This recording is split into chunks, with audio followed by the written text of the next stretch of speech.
I know what you guys are about to say. I can already see my comment section saying, Mike, you are the biggest Kyrie Irving hater ever. No, I am going to be completely unbiased in this analysis because I've made a video like this before for Kyrie Irving in a significantly different situation, and I will tie the two together because the previous video that I'm referencing is from 1 year ago. Before we get to the content, I'm doing multiple Cash App giveaways on Twitter and on Instagram. I figure this is a better way to reward more people and give away more to more of you guys than just giving away one super expensive thing. I could afford to give $100 to multiple people. All you have to do is be a follower on Twitter and Instagram. I'm going to be doing them bi-weekly, and I'm going to be alternating between the two social media websites. Also, if you could do me a favor and smash the like button for the YouTube algorithm, subscribe and turn on our notifications to help the channel grow, that'd be greatly appreciated. And now that we got all that out of the way, cue the intro.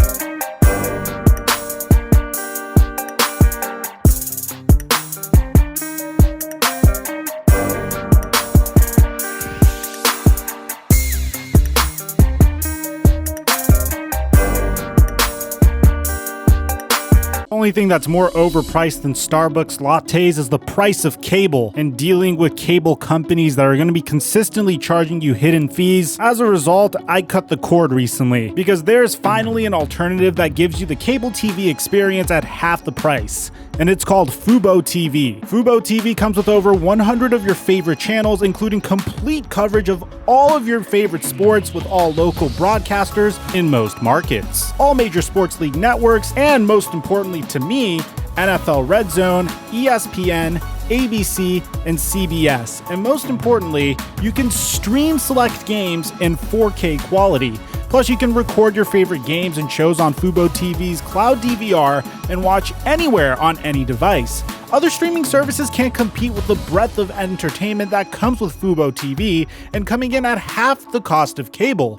Fubo TV is the best option for cord cutters everywhere. It only takes 2 minutes to sign up and start streaming all of your favorite cable channels with no cable box required. You can try it for free and cancel anytime, no hassle, and no gotchas. Sign up for a risk-free trial of Fubo TV and get 15% off your first month by going to FuboTV.com/flight.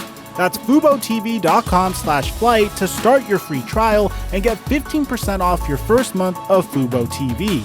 Mic check 1 2 1 2. What's going on, everybody? It's been a minute since I've last made a video, mainly because, I run a football channel called Microphone. I'm a one-man team whenever I'm bringing news, so I've been kind of spread a little thin between the two channels, and there hasn't been as much news in the NBA recently. Well, I finally found a piece that was worth bringing to you guys. I'll never force uploads to you guys unless if it's good information that I could get to you guys. And it has to do with the Brooklyn Nets. Now, the Brooklyn Nets have a super team, in my opinion. It's a team that features 3 collective championships between their big 3 and 2 former MVPs, a consistent triple-double threat, a player that is a versatile scoring threat, and one of the greatest isolation ball dribblers I've ever seen in Kyrie Irving. As talented as this big 3 is, they are equally as volatile, whether it's Kevin Durant's Twitter fingers, Kyrie Irving throwing shade with his interviews,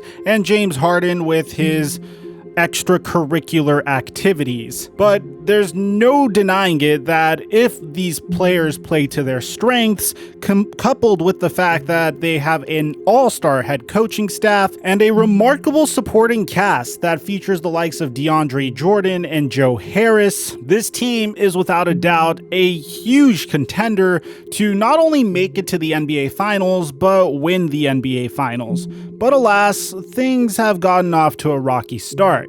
Now, about a year ago, if you recall, prior to the addition of James Harden and back when Kevin Durant was recovering from his Achilles injury, Kyrie Irving was a one-man show briefly for the Brooklyn Nets before he was out with a shoulder injury. Now, there was a point where the Brooklyn Nets were sporting a better record without Kyrie Irving than with Kyrie Irving on the floor.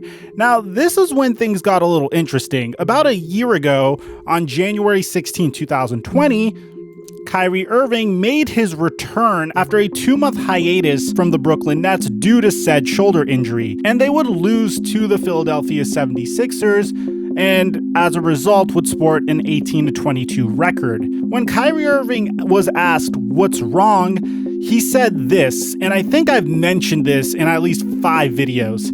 He said that, it's transparent, it's out there, it's glaring in terms of the pieces that we need in order to be at the next level. I'm going to continue to reiterate it. We're going to do the best with the guys that we have in our locker room now, and we'll worry about all the other stuff in terms of moving pieces and everything else as an organization down the line in the summer. It's just something that we signed up for. We knew what we were coming into at the beginning of the season. Guys were going down left and right. Garrett Temple is out. DeAndre Jordan just got hurt. Wilson Chandler is coming back. We've got complimentary young guys as well that have done a great job the last 3 years.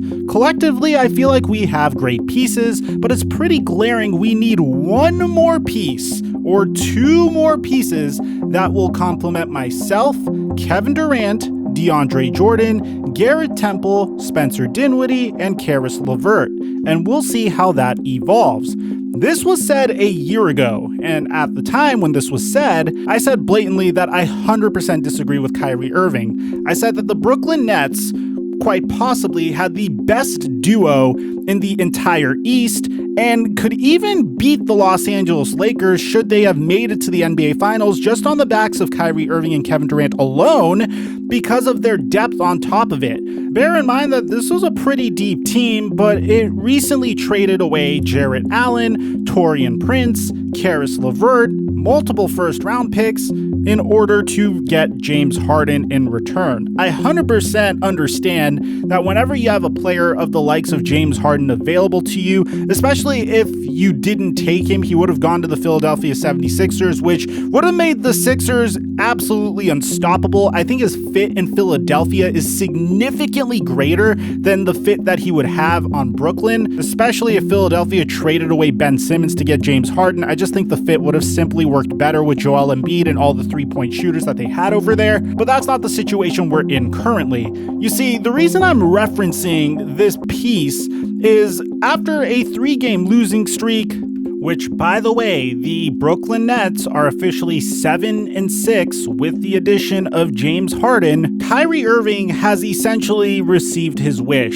He wanted the Brooklyn Nets to add another complementary piece to help him, and when Kevin Durant came back, help Kevin Durant in order for them to be contenders. Now, the Brooklyn Nets are currently in the midst of a 3-game losing streak, and when the worst team in the entire NBA beats you, then it's time to start evaluating things. So once again, the reporters, knowing that they would get one hell of a soundbite out of Kyrie Irving, asked Kyrie Irving how he felt about the state of the team. And when Malika Andrews asked Kyrie Irving what he thought, he said, "Is this who you want to be as a team? And if not, then what is it that you're working towards?" Well, Malika, I think you can answer the first question yourself.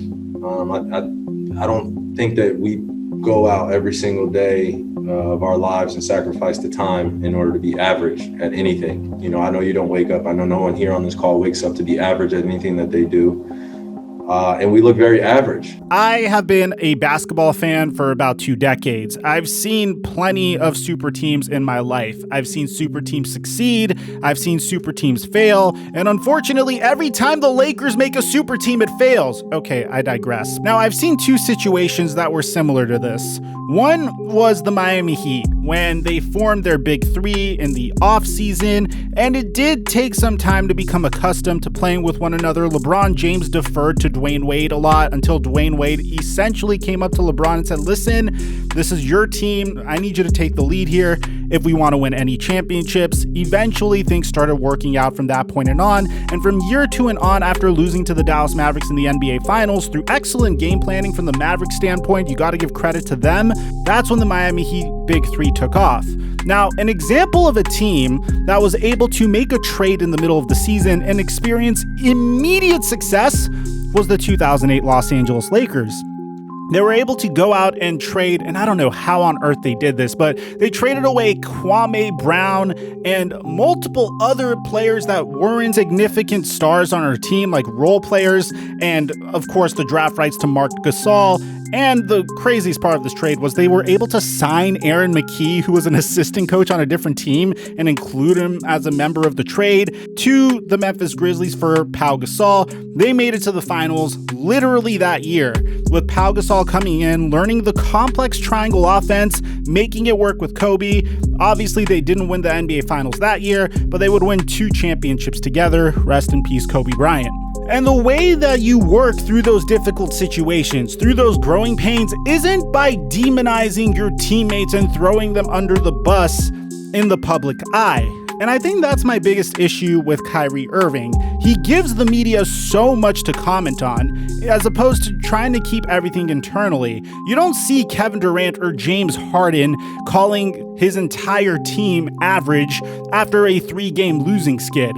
And to Kyrie Irving's credit, when he is on the floor, he plays remarkably well offensively. However, airing your public laundry out to the public is the worst way to try to build chemistry with your teammates. But that's my take on the matter. Let me know in the comment section down below.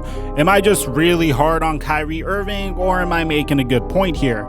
Aside from that, I'm your boy Mike, and I'm dropping our mic until our next upload.